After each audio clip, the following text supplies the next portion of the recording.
Hello guys, my name is Alvaro. I am a 200% Colombian who is visiting Kenya at this moment. And today I want to show you one of our favorite dishes, arepas.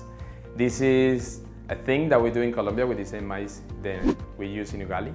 And we have 32 different variations. But before starting, I would like to have a Colombian coffee cup because it's like part of our tradition. If you don't have a coffee, it's like a sin. And while we do that, I would like to tell you that the reason why I'm traveling the world is because my passion is to connect people and to showcase our culture to the world, to see how we can make things happen and changing the narrative of my country around the globe. We are going to start with the first thing. Since normally the chicken is frozen, what I do is to cook the chicken. So I'm just going to put the chicken here to cook or to boil. And after boiling the chicken, I'm going to start preparing the maize. So I bring the cheese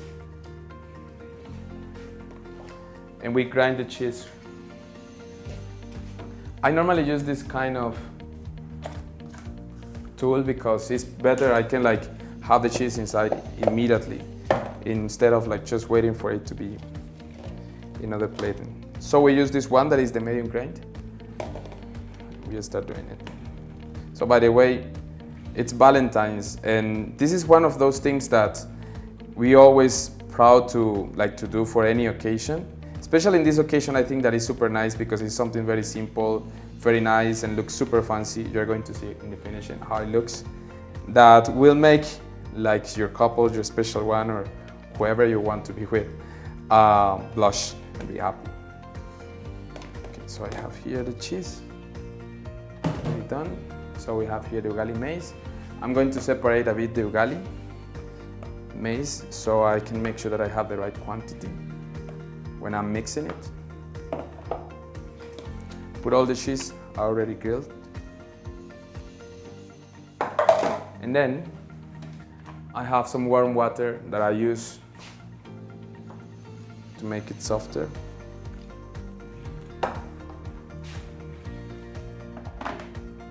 And the butter, as I explained you.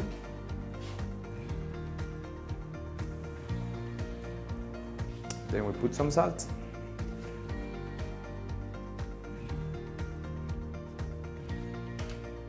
And we just mix. You can mix if you want with your hands, or in this case, I normally use a spoon or a fork to make sure that all the ingredients are really well mixed. And again, if you feel that for the dough, if you feel that there are still like some particles there, you use a bit more of water until you feel that this is like a paste. It's very important to know that for like the preparation of this, you use normally the same amount of cheese and the same amount of maize. And after we have a texture similar to this, what we do is we leave it stay for some minutes while all the water is absorbed correctly. If you don't understand my accent, don't worry. It happens to me a lot all the time. One very particular thing is that in the past 2 years I traveled to 71 countries and I tried to learn at least one recipe from each of the countries that I was visiting. But when I came to Kenya, I realized how connected we are and how important is like the same exact thing for breakfast, for lunch, for dinner. And I just decided like when it comes to the preparation to always like keep this as our most important signature dish, just to show how connected we are with the African culture and also with Kenya and how much I love this country. This is like actually my second time, so I'm really pretty much in love. So we put all the tomato and onion together, and then we are just going to smash it.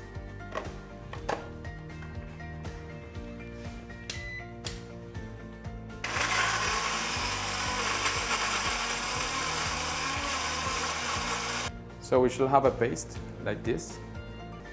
This is 1 tomato and 1 onion, for the ones who want to know or wondering like what's the quantity or the amount of it. And We take our chicken breast that is ready. We take all the water out. And we place it in our cutting board. Then we wash the pan.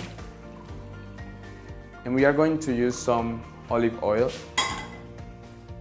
to put together the ingredients for the beans. Remember that this is for the stuff.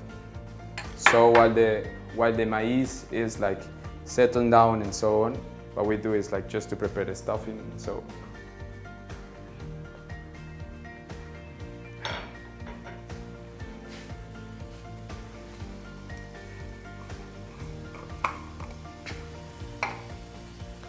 tomato and onion, we add to the mix.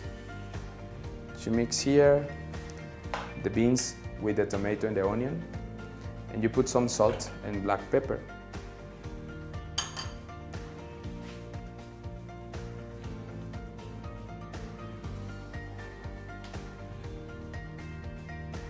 This is to the taste. Some people prefer more black pepper, some people prefer more salt. One thing that happened in Colombia is that people think that Colombian food is similar to the Mexican food. But the truth is that our food is not that spicy. I mean, with like hot things. The only hot things are the Colombians. Now, while we leave this thing, we are going also to mix the tuna with the mayo. So we take the tuna, we put some mayonnaise.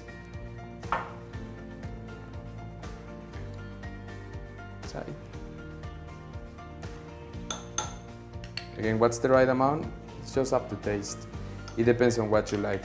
What we make sure is that we have the olive oil, the tuna, and the mayo in the same mix.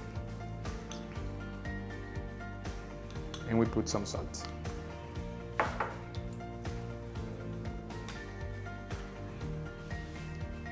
Then, to the same mix, we put some coconut cream. There's a difference between the coconut cream and the coconut milk. The coconut milk is the one that looks literally like the milk, and the coconut cream is more like a paste. Sometimes you will find coconut cream similar to the milk, but in general it's like a paste.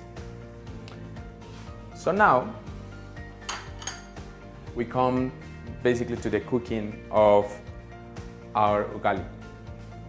You add some margarine again to the pan and you just spread it. So I will show you one of the things that we do in Colombia. We have this, the long onion, and then we cut it with this knife. This is a knife for onions. I have like literally a knife for everything. If you see here, I have like 50 knives that I use for every kind of things because I love to cook. But this knife, you use it normally for onions, or you can use a normal knife and then remember that guy or that girl who broke up with you and cry and so on. But I normally don't do it because I don't like to remember that kind of things. You know, it's been a lot. I use this thing, and then what we do is we spread the butter with this onion. Put it there, we leave it for 3 to 5 minutes, and while that's happening, we cut the chicken. So again, I use normal chicken knives. This one, if you see the shape of this here, it's like very good to cut chicken and very fast. Some people also, what they do is they wrap or they shred the chicken. I normally cut it just in small pieces because I like to feel that big pieces in the mouth when I'm like eating the chicken and so on. Okay, so we have all the chicken here. And again, we have the pan that is already warm. So the moment of truth has come. We take the ugali dough. We do something like a sphere, like a ball, like this. Then we make it flat. So you put this on the pan, and it starts to be stir fried. Okay, we put more. We are going to do 3, so there is also a very particular random topic there is a dispute between where the arepas comes from. The Venezuelan says that it comes from Venezuela, the Colombian says that it comes from Colombia. Well, the truth is that it comes from Africa. To know when the arepas are ready, what we see is like, this should be like a yellow edge around it, but that yellow edge should be here to this high. This is when we know that the arepas are ready. Our beans are ready. So we have our arepas here. The only thing we will do is just to flip it. We make sure that we have the color. Again, this color is also super nice. And with that, we prepare it. And we use, of course, avocado. We take a knife for it. This one. I know it's very weird, right? I don't have any other kind of toys, so that's why I prefer to have like this kind of knives and so on. I think that is better and healthier. So we don't need really all the avocado. And the avocado should not be like that ripe. So it should be like just on the point. So we have all the avocado here. We put again some salt. We put some mayo, or mayonnaise as you call it. And then we put some black pepper and chicken. So this is a very polemic thing. Some people call this thing reina pepiada, and they say that this is from Venezuela. Again, Venezuela and Colombia are basically brothers as countries. So we are family, we are from the same thing. Actually, Venezuela and Colombia used to be the same country when it used to be named after La Gran Colombia or Great Colombia. The thing was separated by some foreign forces, we all know who we are talking about. And like some of the things like the gastronomy are super similar, and some people say, no, this is Venezuelan, but the thing is that this is spread all over the continent. This kind of preparation, this kind of food is everywhere. And we just need to realize that this is the most interesting demonstration about like how close we are to each other, how interesting. So we mix it, and after we mix it like this, we take a fork and we use the fork to finish.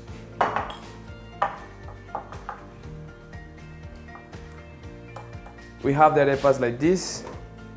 So now this is the bread, and this is the bread that is going to be stuffed. So now we take a knife, a bread knife, to open the arepas. I love this knife. I think it's one of my favorites, but not for cutting meat. If you cut meat with this thing, you're going to be in trouble.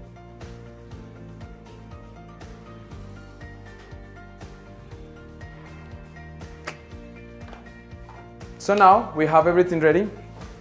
We have the arepas, we have the chicken, we have the tuna, we have the cheese, and we have the beans. And on top of that, we have the best coffee in the world, Colombian. So now what we are going to do is to stuff the arepas. We take the arepa, we put whatever we want first. For example, in my case, I take first the cheese, put the cheese inside,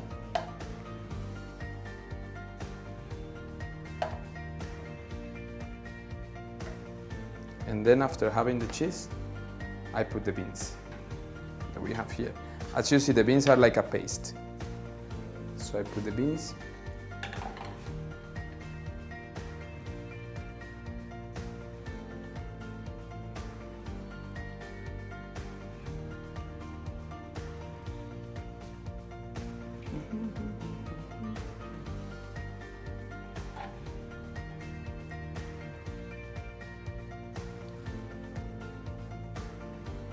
And then this last one, the one remaining, we are going to have it plain. So for a breakfast, we normally eat arepa with milk or chocolate or coffee or whatever else, and it's just a plain arepa. When we have, for example, lunch, we normally take arepa stuffed with something. And when we have a dinner, we try to do a bit more sophisticated things. But in general, arepas are a celebration of our connection with Africa, with this culture. And here in Kenya, to find ugali and to find all these things is something awesome, because I can just like have a taste of my home every day I wake up. I wanted to show you this, guys. I hope you enjoy.